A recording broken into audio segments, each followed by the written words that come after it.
Hello, and thanks for joining me today.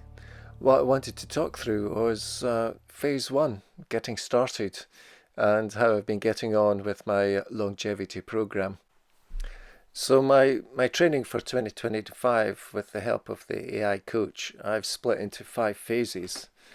The first phase is getting started, which is always the biggest hurdle, just getting going. But I've now completed the getting started phase, and I'm going to talk you through a little bit more in detail about what the lessons learned from that have been. And I'm just in the middle of base building, so I'll give you an update on that in another video. But then I want to focus on fat metabolism and dropping a few pounds prior to really starting seriously training for a marathon in October. And then I do need to switch to strength training and building back some muscle and trying to avoid sarcopenia as I age and move into the next year. So even though I've got spreadsheets, Strava, Polar Flow all available to me, I still like to write stuff down in my diary. I think it's the physicality of using paper and pen which helps me think about things a little bit more clearly in my head. So I started the diary, and you see that I've gone with a weekly summary on one line, and I've started to include some stats around my sleep patterns and heart rate measurements from my Polar watch. That's just to establish a baseline and see how things go that way. But you can see that I've really struggled to get started at the tail end of last year, and also at Christmas time, which is always seems to be a difficult time for me and my mental health. Is started drinking again, not exercising, took Christmas off, and one of the lessons I've really learned from that is really thinking about my mentality is I do have a you owe it to yourself style of mentality, which is I got started, so I owed it to myself to take a break at Christmas, do nothing, and maybe drink and eat too much. But where in previous years and when I've not really been motivated, that could have been it for another few months. But I did get back into it. I finished the block, and I've really started the second block quite strongly.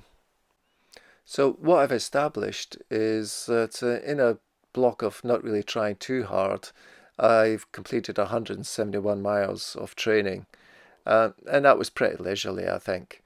So I would say that that's a pretty low baseline to start to build from.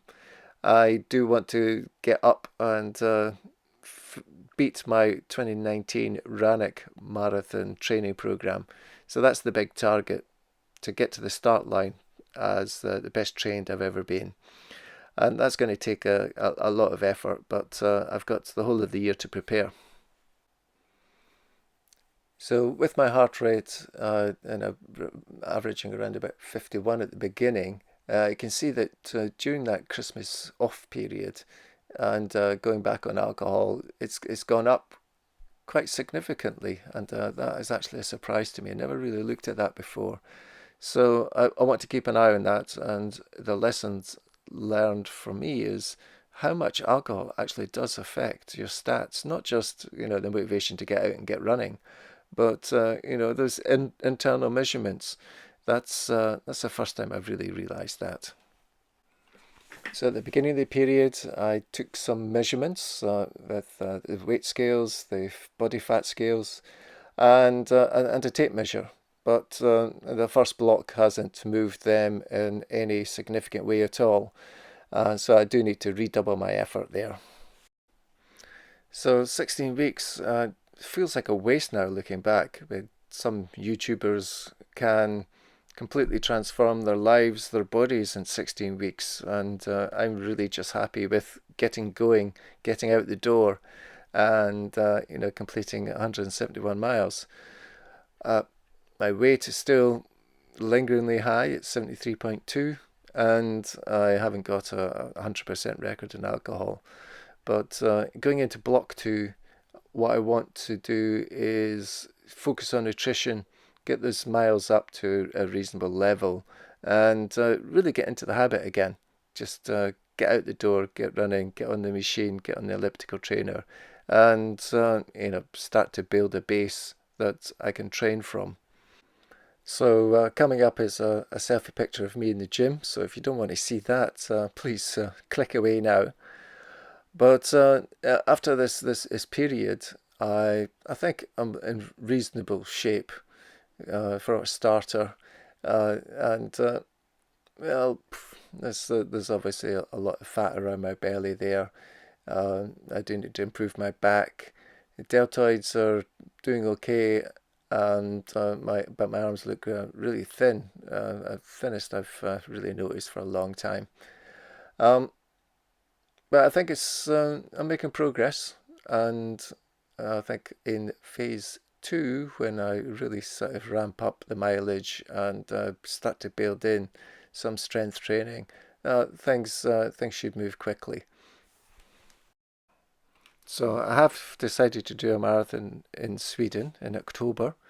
I need to sort out the logistics of the travel, but that means I'm committed to running more miles, and the goal that I'm setting myself is to be the best prepared ever for a marathon, and that's going to be the hardest part. But I've got 723 miles. So during the next phase, I want to see how I can build up that mileage and really start to build in some quality as well. But I'll leave that until the 16-week program before the marathon actually starts. So that's where I'm going to leave it today. Short and sweet. Phase one's over. Halfway through phase two at the moment, so I'll give you an update as soon as that is finished. Thanks for listening, and bye bye.